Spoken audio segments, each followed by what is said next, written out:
ಹೋಗಿ ಮತ್ತೆ ಗಲಾಟೆ ಶುರು ಮಾಡಬೇಡಿ ಅಂದಾಗ ಸೂರ್ಯ, ಯಾರು ನಾನು ಗಲಾಟೆ ಮಾಡ್ತಿದ್ದೀನಾ, ಏನೋ ಕಂಡದ್ದು ಹೇಳ್ತಿದ್ದೀನಿ ಅಷ್ಟೇ ಅಂತಾನೆ. ಆಗ ಮೀನಾ, ಅದೆಲ್ಲ ನನಗೆ ಗೊತ್ತಿಲ್ಲ ರೀ, ನೀವು ರೋಹಿಣಿ ವಿಷಯಕ್ಕೆ ಹೋಗಬೇಡಿ, ಈ ಪೊಲೀಸ್ ಕೆಲಸ ಎಲ್ಲ ಮಾಡೋದನ್ನು ಮೊದಲು ಬಿಟ್ಟು ರೆಡಿಯಾಗಿ ಕೆಲ್ಸಕ್ಕೆ ಹೋಗ್ರಿ ಅಂತ ಹೇಳಿ ಹೋಗ್ತಾಳೆ. ಈ ಕಡೆ ಬೆಳಿಗ್ಗೆನೆ ಮೀನಾ ತಿಂಡಿ ಮಾಡಿ ರೆಡಿಯಾಗಿ ಇಟ್ಟಿರ್ತಾಳೆ.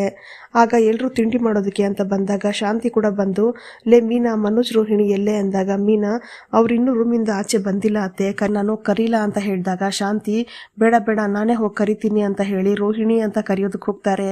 ಆಗ ಸೂರ್ಯ ರಂಗನಾಥ್ ಹತ್ರ ಬಂದು, ಅಪ್ಪೋ ಏನಪ್ಪ ಇದು ಮರ್ಯಾದೆ ಎಲ್ಲ ಜೋರಾಗಿದೆ ಈ ಸಕ್ಕರೆದು ಅಂದಾಗ ರಂಗನಾಥ್, ಅದೇನಪ್ಪ ಮಲೇಷ್ಯಾದಿಂದ ದುಡ್ಡು ಬಂತಲ್ಲಪ್ಪ ಅದಕ್ಕೆ ಅಂತಾರೆ. ಆಗ ಸೂರ್ಯ, ಹಾಗಾದರೆ ಸಕ್ಕರೆ ಮಾತಾಡ್ತಿಲ್ಲ ದುಡ್ಡು ಮಾತಾಡ್ತಿದೆ ಅಲ್ವೇನಪ್ಪ ಅಂದಾಗ ರಂಗನಾಥ್, ಸುಮ್ಮನಿರೋ ಸೂರ್ಯ, ಕೇಳಿಸ್ಕೊಂಡ್ರೆ ಮಾರಿ ಆಗ್ಬಿಡ್ತಾಳೆ, ಕೂತ್ಕೋ ತಿಂಡಿ ಮಾಡೋಣ ಅಂತಾರೆ. ಈ ಕಡೆ ಶಾಂತಿ ರೋಹಿಣಿ ರೂಮ್ ಹತ್ರ ಬಂದು, ರೋಹಿಣಿ ಬಾರಮ್ಮ, ರೋಹಿಣಿ ತಿಂಡಿ ತಿನ್ನೋವಂತೆ, ಟೈಮಿಗೆ ಸರಿಯಾಗಿ ತಿಂಡಿ ಮಾಡಬೇಕು ಬಾ ಅಂತ ಕರೆದಾಗ ಮನೋಜ, ಅಮ್ಮ ರೋಹಿಣಿನ ಮಾತ್ರ ಕರಿತಿದ್ಯಾ ನಾನು ಅಂತಾನೆ. ಆಗ ಶಾಂತಿ, ನೀನು ಬಾರೋ, ನೀವು ಬೇರೆ ಸ್ಪೆಷಲಾಗಿ ಕೇಳಬೇಕಾ ಅಂತ ಕರ್ಕೊಂಡು ಹೋಗಿ ಕೂತ್ಕೊಳ್ಳಮ್ಮ ನಾನು ಬಡಿಸ್ತೀನಿ ಅಂತ ಚಪಾತಿ ಜೊತೆ 2 ಮೊಟ್ಟೆ ಕೂಡ ಬಡಿಸ್ತಾರೆ. ಆಗ ಎಲ್ಲ ಶಾಂತಿನೇ ನೋಡ್ತಿರೋವಾಗ ಶಾಂತಿ, ಏನು ಎಲ್ಲ ಹೀಗೆ ನೋಡ್ತಿದ್ದೀರಲ್ಲ, ಬೆಳಗ್ಗೆಯಿಂದ ಸಾಯಂಕಾಲದವರೆಗೂ ನಿಂತ್ಕೊಂಡೇ ಕೆಲಸ ಮಾಡ್ತಾಳೆ ರೋಹಿಣಿ, ಮೈಗೆ ಶಕ್ತಿ ಬಿಡ್ವಾ ಅಂದಾಗ ಸೂರ್ಯ, ಅಪ್ಪೋ ಈ ಸಕ್ಕರೆಗೆ ಮರು ಜಾಸ್ತಿ ಆಗ್ತಾ ಇದೆ ಅನ್ಸುತ್ತೆ, ಮಾತ್ರೆ ಏನಾದರೂ ತಗೊಳ್ಬೇಕು ಅಂತಾನೆ.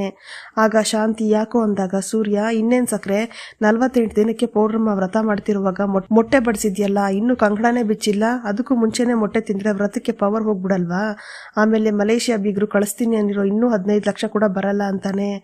ಆಗ ಶಾಂತಿ, ಅಯ್ಯಯ್ಯೋ ರೋಹಿಣಿ, ನೀನು ವ್ರತ ಮಾಡ್ತಿರೋದೇ ನಾನು ಮರ್ತೇ ಹೋಗ್ಬಿಟ್ಟಿದ್ದೀನಲ್ಲಮ್ಮ ಅಂತ ಹೇಳಿ, ಮೀನಾ ಮತ್ಯಾಕೆ ಮೊಟ್ಟೆ ಮಾಡಿದೆ ಅಂತಾರೆ. ಆಗ ಮೀನಾ, ಅತ್ತೆ ನಾನು ಬೇರೆಯವ್ರಿಗೆ ಅಂತ ಮಾಡಿದ್ದು, ರೋಹಿಣಿಗೆ ಅಂತ ಚಟ್ನಿ ಮಾಡಿಟ್ಟಿದ್ದೀನಿ ನೋಡಿ, ಅಲ್ಲೇ ಇದೆ ನೋಡಿ ಅಂತಾಳೆ. ಆಗ ಮನೋಜ, ಅಮ್ಮ ಈಗೆಲ್ಲ ಮೊಟ್ಟೆನ ಕೂಡ ವೆಜಿಟೇರಿಯನ್ ಅಂತಾನೆ ನಮ್ಮ ಅನ್ನೋದು, ತಿನ್ಬೋದಮ್ಮ ಅಂದಾಗ ಸೂರ್ಯ, ಏನೋ ಪೆಂಕ್ಯ, ಮೊಟ್ಟೆನೂ ವೆಜಿಟೇರಿಯನ್ನೇ ಆದರೆ ಅದ್ರಮ್ಮ ಕೋಳಿನೂ ವೆಜಿಟೇರಿಯನ್ ತಾನೆ, ಮತ್ತೆ ಹೇಗೋ ಅದನ್ನು ತಿನ್ನೋದಲ್ವಾ ಅಂತಾನೆ. ಆಗ ಶಾಂತಿ, ಅದೆಲ್ಲ ಬೇಡ, ವ್ರತ ಕೆಟ್ಟೋಗ್ಬಾರ್ದು, ನೀನು ತಿನ್ಬೇಡಮ್ಮ ರೋಹಿಣಿ ಅಂತ ಹೇಳಿ ಬೇರೆ ತಟ್ಟೆಯಲ್ಲಿ ತಿಂಡಿ ಹಾಕ್ಕೊಡ್ತಾರೆ. ಈ ಕಡೆ ಸೂರ್ಯ ಮನೋಜನ್ ತಟ್ಟೆಯಿಂದ ಮೊಟ್ಟೆ ಎತ್ಕೊಂಡು, ನೀನು ಕೂಡ ತಿನ್ಬಾರ್ದು ಕಣೋ ಮನೋಜ ಇದನ್ನ ಅಂತ ಹೇಳಿ ಸೂರ್ಯನೇ ಬಾಯಿಗೆ ಹಾಕೋಬಿಡ್ತಾನೆ. ಅದನ್ನ ನೋಡಿ ರೋಹಿಣಿ ಕೋಪ ಮಾಡ್ಕೋತಾಳೆ. ಆಗ ಮನೋಜ, ನನ್ಗೇನು ಬೇಡ ಕಣೋ, ನೀನೇ ತಿನ್ಕೋ, ಸ್ಕೂಲಲ್ಲಿದ್ದಾಗ ನೀನು ಅದನ್ನೇ ತಾನೇ ಜಾಸ್ತಿ ತಗೋತಿದ್ದು, ನಾನು ಏನೇ ತಿಂದರೂ ಕೂಡ ಚೆನ್ನಾಗೇ ಇರ್ತೀನಿ, ನಾನು ವೆಜ್ಜೇ ತಿಂತೀನಿ ಅಂತಾನೆ.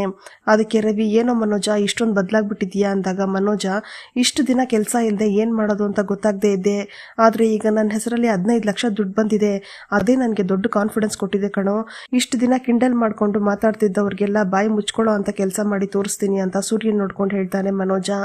ಅದನ್ನ ಕೇಳಿ ಶಾಂತಿ ಖುಷಿ ಪಡ್ತಿದ್ರೆ ಸೂರ್ಯ, ಹೌದು ಕಣೋ, ಈವಾಗಲೇ ಬಾಯಿ ಮುಚ್ಕೊಂಡೇ ಇದೆ ನೋಡು, ತಿಂಡಿ ತಿಂತಿದ್ದೀನಲ್ಲ ಜಾಗನೇ ಇಲ್ಲ ಅಂದಾಗ ಮನೋಜ, ಏನೋ ಸೂರ್ಯ ಗೇಲಿ ಮಾಡ್ತಿದ್ಯಾ, ಇನ್ಮೇಲೆ